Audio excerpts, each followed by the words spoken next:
साथियों नमस्कार। मैं Manoj Vishwakarma, social activist, art activist और साइंटिस्ट।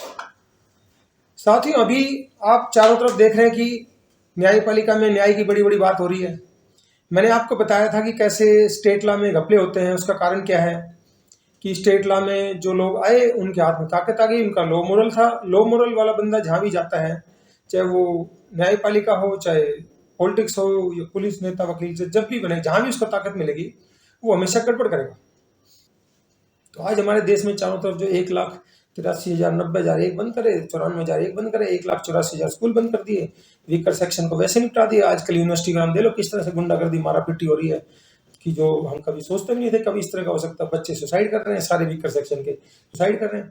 तो ये बहुत गहरी मानसिकता है कि कमजोर सेक्शन से जो आते हैं, SC ST OBC, उनके साथ ही क्यों होता है, क्या होता है कि इनकी मानसिकता ऐसी होती है अपर कास्ट वालों की कि वो कमजोर बंदे का मजाक उड़ा के चार लोग इकट्ठे होते हैं तो वो मूर्ख होते हैं, तो भी वो समझ उनकी ताकत बढ़ जाती है। और वो बंदा एक होता तो, और ये जो खासतौर से वीकर सेक्शन वाले उनमें होता भी, अगर मेरे बंदे के साथ हो रहा है तो मैं वीकर सेक्शन से हूँ तो मैं भी उसका साथ नहीं देता, मैं भी उनका साथ देता हूँ जो अपर कास्ट वाले।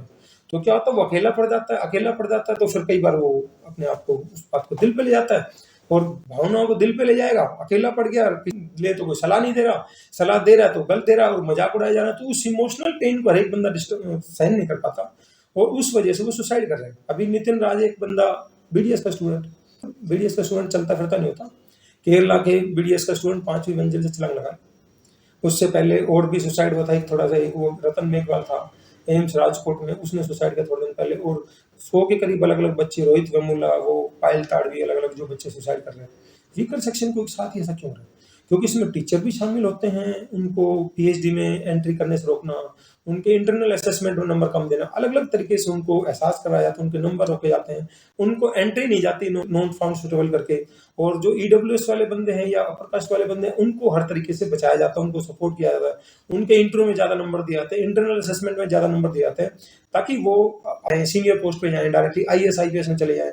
अब 80-80-90 नंबर का फर्क डाला जाएगा तो भाई साहब उस बंदे की रैंकिंग देखो, तो जबकि रिटर्न में ज्यादा नंबर ला रहे हैं, क्योंकि इनके पास बैकग्राउंड तो नहीं होता नहीं है, इसलिए इनके लोग नहीं तो बचाने वाले। तो रिटर्न में तो ले आए मेहनत से, वहां तो कुछ कर नहीं पाए, इंटरव्यू में 90 नंबर करते तो उसकी रैंक पीछे कर।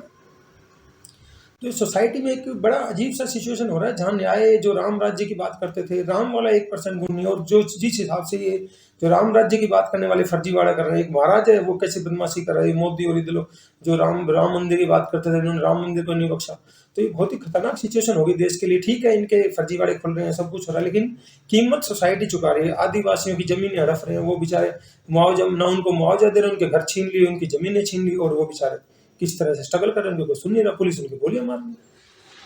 तो सोचो, जिन्होंने आजाद करवाया देश के लिए, स्ट्रगल किया, क्या उन्होंने कभी सोचा था देश में कभी ऐसे भी लोग राज करेंगे जो राम राज्य की बात करेंगे? और लोगों के साथ एक्चुअल में ऐसा होगा, न्याय की हत्या करने के लिए, कुचलने के लिए हर तरह के हथकंडे अपनाए जाएंगे।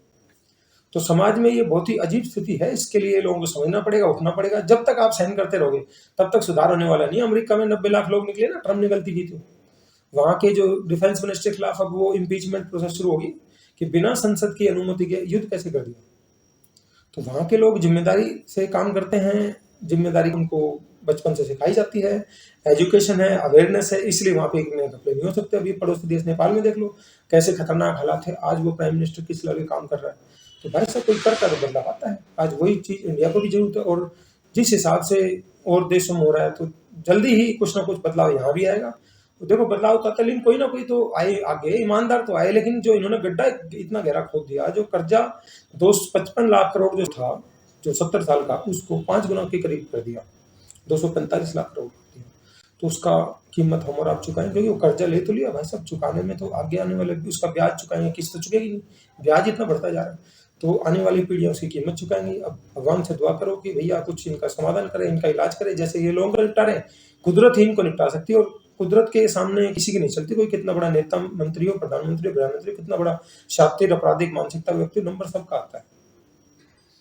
तो ये लोगों को प्रार्थना करनी चाहिए, प्रार्थना कर सकते हो, और बाहर भी निकलना पड़ेगा। जब तक बाहर नहीं निकलोगे ये गुंडागर्दी करते रहेंगे, और हम और आप परेशान होते रहेंगे। हमारा जो टैक्स पेयर का पैसा है वैसे बर्बाद होता रहेगा, और हम न्याय, शिक्षा, स्वास्थ्य तीनों से दूर होते रहेंगे, और हम एक दलदल में फंसते जाएंगे।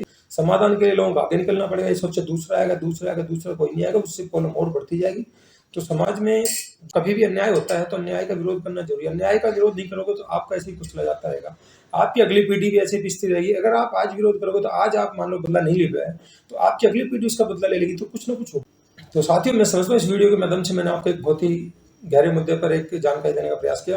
मुझे विश्वास है ये जानकारी काफ़ी लोगों को किसी न किसी को जागरूक करेगी और कुछ बदलाव लाने के लिए आपको प्रेरित करेगी। और हैप्पी लाइफ स्किल्स में हमारा यही पर्पज है कि नॉलेज जो हमें स्कूल कॉलेज में नहीं सिखाई जा रही और जो हमारी लाइफ के अलग अलग इश्यूज हैं उनको सोल्व करने में अपने एक्सपीरियंस से जो हमने सीखा है उससे हम आपकी मदद करेंगे, ताकि आप अपने जीवन की खुशियों का एंजॉय कर सकें। साथियों, आपको हमारा वीडियो अच्छा लगता है इसको लाइक करें, कमेंट करें, सब्सक्राइब करें। आपको हमारे वीडियो में कोई भी कमी लगती है, इंप्रूवमेंट लगता है, सजेशन लगता है, आप हमें कमेंट सेक्शन में जाकर जरूर बताएं, ताकि भविष्य में हम जो भी जानकारी लेकर आपको बेहतर से बेहतर जानकारी दे सके। धन्यवाद। जय हिंद।